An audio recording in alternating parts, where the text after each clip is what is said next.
നമ്മുടെ റോഡ് പണി കുറച്ചു കാലത്തിന് ശേഷം വീണ്ടും നമ്മളെ വീട്ടിന് മുമ്പിലെത്തിയിട്ടുണ്ട്. താഴെ ഭാഗത്തെ കോൺക്രീറ്റിംഗ് പ്രവൃത്തികൾ അവസാനിപ്പിച്ച ശേഷം ഇന്നലെയും ഇന്നുമായിട്ട് നമ്മുടെ വീടിൻ്റെ മുന്നിലാണ് പണികൾ നടക്കുന്നത്. നല്ല സ്പീഡിൽ തന്നെയാണ് നമ്മുടെ റോഡിൻ്റെ പ്രവൃത്തികൾ പുരോഗമിച്ചുകൊണ്ടിരിക്കുന്നത്. ഈ ഒരു വർക്കിൽ കൂടുതലായിട്ടും പണിയെടുക്കുന്നത് നമ്മുടെ അതിഥി തൊഴിലാളികളാണ്. വെയിലും മഴയൊന്നും കണക്കിലെടുക്കാതെ നല്ല ഊർജ്ജസ്വലതയോടുകൂടി തന്നെ പണി നടക്കുന്നുണ്ട്. ഉന്തുവണ്ടിയിലാണ് കോൺക്രീറ്റ് മിക്സിംഗ് ആവശ്യമുള്ള സ്ഥലത്തേക്ക് എത്തിച്ചുകൊണ്ടിരിക്കുന്നത്.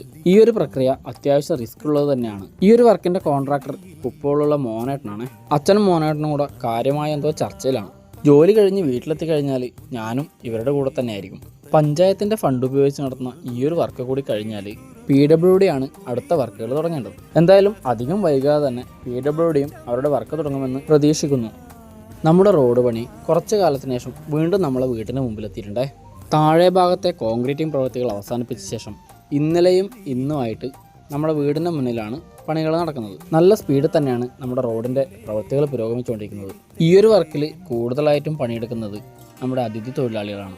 വെയിലും മഴയൊന്നും കണക്കിലെടുക്കാതെ നല്ല ഊർജ്ജസ്വലതയോടുകൂടി തന്നെ പണി നടക്കുന്നുണ്ട്.